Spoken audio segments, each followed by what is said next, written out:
요즘 LED 송수 연장 한국에서 너무너무 핫하죠. 저의 개인적인 LED 연장에 대한 견해에 대해서 말씀드리려고 카메라를 켰어요. LED 연장을 처음 알게 된 거는 2018년도에 제가 캐나다에 있을 당시로 거슬러 올라가요. 캐나다에서 처음으로 송수업 연장을 배우게 됐을 때였는데 그때 뷰티 박람회에 가가지고 이제 송수업 연장 관련된 부스들을 좀 돌아봤단 말이에요. 일루미노라는 LED 연장 전문 업체를 발견을 하게 돼요.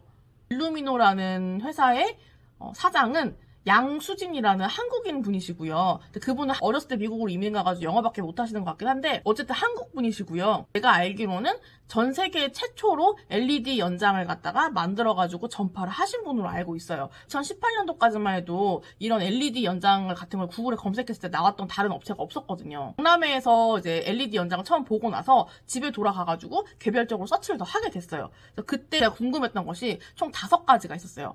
첫 번째로는 어떤 빛의 파장을 사용하고 이것이 과연 눈에 안전한가? 두 번째로는 글루의 성분이 무엇이고 어떠한 원리로서 큐어가 되는 것인가? 세 번째로는 과연 그러면 제거는 어떻게 하는가? 네 번째로는 알러지나 부작용에 대한 위험성이 있는가? 다섯 번째는 막 2달, 3달씩 떨어지지 않고 계속 붙어 있을 때 위생적인 부분이나 본인의 속성 건강 같은 부분에 문제가 발생하지 않는가라는 이 5가지 부분이 굉장히 궁금했었어요. 구글에서 검색할 수 있을 만큼 다 검색해가지고 찾아낸 부분도 있고 도저히 제가 알아내지 못한 부분은 이 일루미노라는 이 LED 업체에다가 직접 문의를 남겼어요. 제가 물어봤던 첫 번째 질문에 대한 거 있죠. 제 종류가 무엇인지 이 빛이 과연 눈에 안전한 건지 이때 돌아왔던 답변이 본인들이 사용하는 빛은 가시광선에 가깝기 때문에 눈에 전혀 위험성이 없다. 이거에 대한 부분은 안전을 인증받은 테스트한 그 결과도 있으니까 요청을 한다면은 너한테 보내줄 수도 있다라고 하더라고요. 그래서 제가 이 답변을 토대로 갖다가 또 구글에서 또 검색을 해봤어요. 저는 이제 파워 ENTJ이기 때문에 간단한 답변만 듣고는 잘 믿지를 못해요. 그냥 뭐 하나를 들으면은 그 원리 뿌리부터 막 파헤쳐가지고 공부를 다 해야 되고 납득이 가야 되거든요. 그래서 이제 구글에다가 파워 검색을 해가지고 알아봤더니 태양에서 나오는 빛이 굉장히 다양한 종류가 있는 거예요. 근데 이제 크게 우리가 실생활에 영향을 받고 있는 빛은 총 3가지가 있는데 적외선, 자외선, 가시광선이에요. 아무튼 빛의 그 파장이 있어요. 선이 있는 거죠, 선이. 그런데 이게 적외선과 자외선은 우리 눈에 보이지 않아요. 빛의 그 파장이 우리 눈에 보이지 않는 거예요. 그런데 가시광선은 우리가 눈으로 색깔로 인지가 돼요. 공중에다가 물을 뿌리면은 그 물 뿌린 데가 빨주노초 파남보로 보이잖아요. 그게 빛이 물을 만나가지고 그 파장이 물에 의해서 빨주노초 파남보 색깔로 보이게 되는 거예요. 가시광선만 눈을 통해 가지고 색깔로 인지를 할 수 있는 거고 나머지 다른 빛들은 눈으로 인지가 안 되는 거예요. 하지만 그 빛들이 눈으로 인지가 안 된다고 해서 우리 주변에 없는 건 아니에요. 태양이 사라지지 않는 한 우리는 절대 적외선과 자외선의 영향에서 벗어나면 살 수 없어요. 우리한테 정말로 치명적인 거는 자외선이라는 건데요. 어디 밖에 나갈 때 자외선 차단제 발라라, 선크림 발라라고 얘기하잖아요. 그게 왜 그러냐면 자외선은 사람의 몸을 통과해서 들어갈 정도로 강력한 파장을 가지고 있고요. 몸을 통과해서 들어가면 어떤 현상이 생기냐면 몸 안에 있는 DNA를 갖다가 변형을 시켜서 D형으로 만들어 버려요. 그래서 자외선에 많이 노출된 사람, 그래서 햇빛에 많이 노출된 사람들 같은 경우는 피부가 더 빨리 쪼글쪼글하게 노화를 일으키고요. 더 건조해지고요. 심할 경우에는 피부암까지 발생할 수 있어요. 자, 그럼 여기까지 들었을 때 자외선이 얼마나 우리한테 인체에 치명적이고 해로운지 이해가 됐잖아요. 그러면 이 자외선이 눈에 닿았을 때는 어떤 영향을 미칠 수도 있냐면 백내장과 녹내장을 일으켜서 최악의 경우에는 실명까지 일으킬 수가 있어요. LED가 자외선인지 적외선인지 가시광선인지 요거를 파장을 아는 것이 안전한지 아닌지를 갖다 판단할 수 있는 요소가 돼요.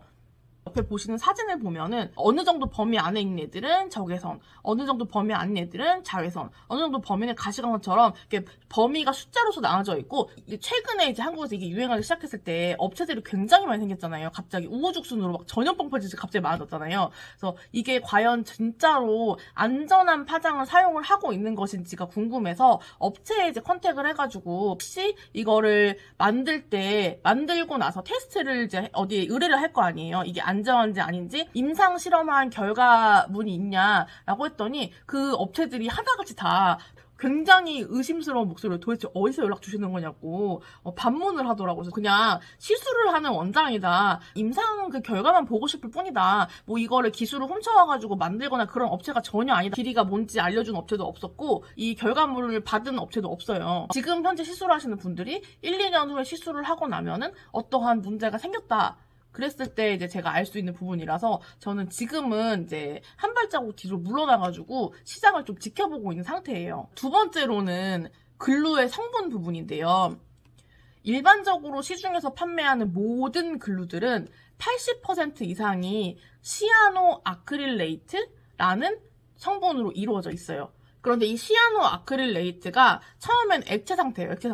액체 상태였다가 이게 고체로 변하게 되는데 액체였다가 고체로 변하게 되는 어떠한 그 중간 과정에서 반드시 발생하는 화학적인 반응이 있어요. 유해가스가 발생을 하거든요. 그 유해가스가 이제 포름알데히드라는 가스인데 포름알데히드도 있고 아세트알데히드도 있고 굉장히 많은 유해가스가 발생하는데 그 중에 가장 지배적인 거는 포름알데히드라는 가스예요. 근데 그 가스가 굉장히 사람한테 치명적인 가스예요. 계속해서 노출될 경우에는 토나 현기증을 일으킬 수도 있고요. 심하면은 기절에까지 이를 수도 있고 거부 반응이 생겨가지고 알러지 반응 같은 게 생길 수도 있어요. 그러면 글루가 정말 안전하려면 액체에서 고체로 변하는 과정에서 생기는 이 화학적인 반응에 생기는 이 유해가스가 발생을 하지 않아야지만 정말 글루가 안전한 글루가 생기는 건데 지금까지는 전 세계 그 어떤 글루도 이 화학적인 반응을 건너뛰고 할 수 있는 글루가 나왔던 적이 없어요. 그런데 이게 손님한테는 크게 문제가 되지 않아요. 손님은 한 달에 한 번 정도 와가지고 누워있으면 잠깐 한두 시간 정도 받는 건데 문제는 시술을 하는 사람이거든요. 이 부분이 굉장히 글로벌 래시 시장에서는 큰 문제로 갖다가 인식이 되고 있었어요. 래시 전문 매거진들이 있어요. 그런 이제 영문으로 된 매거진을 읽으면 항상 이 부분이 토픽으로 갖다 다뤄져요. 과연 연장을 하는 것이 평생의 직업이 될 수 있는가? 포름알데히드로부터 안전하기 위해서 어떻게 해야 되는가? LED 연장이 나오면서 대두되고 있는 것들이 이런 유해가스가 나오는 부분을 갖다 해결할 수 있다. 이 LED 연장의 글루는 전혀 유독성 성분이 들어가 있지 않다라고 광고를 하고 있어요. 기존에 사용하던 이제 시아노 아크릴레이트가 전혀 들어가지 않고 새로운 형태로 갖다가 큐어가 되는 제품이 만들어져야 되는데 제가 LED 연장을 하는 글루를 보니까 기존의 글루와 성분이 거의 비슷한 거를 이제 발견을 하게 됐어요. 성분이 크게 변한 부분이 없는데 과연 이런 유독가스 문제라던가 이 유해 물질 이 부분이 과연 해결이 된 걸까라는 의심이 조금 들고요. 기존의 일반 글루 같은 경우는 이미 시중에 이제 많이 판매가 됐었고 사용이 된 지가 10여 년이 넘었잖아요. 이 LED 글루 같은 경우는 오랫동안 사용해가지고 있는 이 임상이 있는 게 아니잖아요. 제 입장에서는 섣불리 써가지고 뭔가 추후에 생길 문제를 갖다가 제가 화살을 맞고 싶지 않은 거죠. 저는 개인적으로는 뭔가 알러지라던가 이런 부분에서 문제가 생기지 않을까, 문제가 조금 대두돼서 논란이 생기지 않을까라는 생각은 하고 있어요. 자, 그 다음에 세 번째 질문으로는 제거는 과연 어떻게 하는가라는 부분이었는데 이제 핸드메이드 볼륨 같은 경우는 펜을 일일이 만들어야 되기 때문에 만들고 붙이고 하기 때문에 일반적인 클래식 시술보다는 시술 시간이 조금 더 걸릴 수 있어요. 예를 들어서 클래식이 1시간 걸린다면은 핸드메이드 볼륨 같은 경우는 1시간 반이 걸릴 수 있죠. 30분이라는 시간이 더 걸리는 거예요. 그럼 이 핸드메이드 같은 경우는 리필을 돌아왔을 때 제거를 하고 다시 처음부터 또 시술을 하게 되면은 1시간 반 시술 시간에 제거 시간 10분을 더해가지고 1시간 40분이 돼요. 그러니까 리필을 돌아오면 돌아올수록 시술 시간이 더 오래 걸리게 되는 거죠. 근데 이 시술 시간이 오래 걸릴수록 그만큼 비용을 더 많이 받아야 되거든요. 근데 리필이라는 게 비용을 더 많이 받지 않잖아요. 리필 시간을 줄여야지만 돈을 벌 수 있어요. 그래서 핸드메이드 볼륨은 제거를 하고 다시 재시술을 하는 게 아니라 자라난 털들 있잖아요. 그런 털들만 트위저로 똑똑똑 떼내고 빈 자리만 다시 붙여주는 형태로 해가지고 리필 시간을 최대한 줄이는 방향으로 가요. 예를 들어서 시술 시간이 1시간 반 걸렸다. 그럼 리필은 40분에서 1시간이 걸릴 수 있게 시간을 줄여야지만 이게 수지타산 단가가 맞고 이런 식으로 운영을 했을 때 점점점 단골이 쌓이면 더욱더 많은 매출을 올릴 수가 있어요. 제가 예전에 이거에 대한 영상을 한번 올린 적이 있는데요. 궁금하신 분들은 예전 영상 한번 보시면서 체크를 해보시면 좋으실 것 같고요.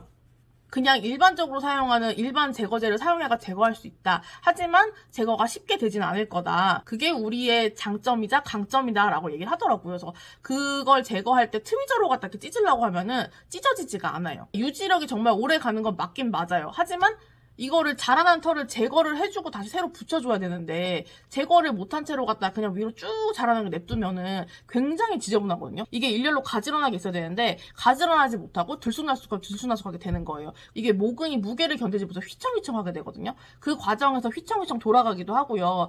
그 가모가 휘청휘청 거리면서 모근을 잡아당겨가지고 모근 자체가 빠져가지고 털이 빠지는 최악의 사태가 발생을 해요. 그럼 결과적으로 유지력이 오래 나오긴 하지만 이거를 장기적으로 오랫동안 받으면은 자라나는 털들이 자꾸자꾸 당겨져서 빠지고 당겨져서 빠지고 빠지는 과정을 통해서 탈모가 일어나게 된다는 거예요. 그러니까 내가 샵을 1, 2년만 운영할 것도 아니고 이 샵은 자꾸 다니면은 속눈썹 다 빠지는 샵이야. 이런 소리를 듣고 싶지가 않은 거예요. 결정적으로 이 부분에 있어서 이제 메리트를 못 느낀 거예요. LED 연장이 유지력이 오래 가긴 하지만 제거가 안 되는 부분 때문에 리필이 안 되는 거라면 장기적으로 봤을 때 샵 운영에는 지장이 있겠다. 영향을 미치겠다라고 생각을 해가지고 메리트를 크게 느끼지 못한 거죠. 그래서 사실 일루미노에 굉장히 많은 관심을 가졌다가 일루미노를 도입하지 않았던 이유도 있어요. 만약에 이 제거 부분이 해결이 됐었다면 아마 일루미노를 먼저 도입을 해가지고 사용을 하고 있었을지도 몰라요. 그리고 네 번째로 알러지나 부작용에 대한 위험성이 있는가라고 물어봤는데 알러지에 대한 부분은 여전히 있다라고 답변을 들었어요. 시아노 아크릴을 사용하고 알러지에 대한 부분은 완전히 해소는 되지는 않았다라는 답변을 들었기 때문에 막 제가 추가적인 자료를 요청하거나 그러지는 않았던 걸로 기억을 하거든요. 추가 문의 주시는 분들이 LED 연장을 가르치냐라고 되게 많이 물어봐요. 그러니까 어디에서 배워와가지고 도입을 해가지고 알려주려면 알려줄 수 있어요. 당장 돈을 벌고 싶으면 그렇게 할 수 있겠죠. 그것만 해도 이런 부분에 있어서 지금 못 믿어온 부분이 있어서 손님들한테 돈을 받고 시술을 하고 싶은 마음이 없는데 이제 막 샵을 차리는 사람한테 가르쳐줘 버리면 그 사람이 겪어야 되는 문제를 내가 어떻게 책임을 지겠어요. LED 교육은 도입을 해가지고 가르쳐 주거나 그러고 싶은 마음은 없어요. 아직까지는.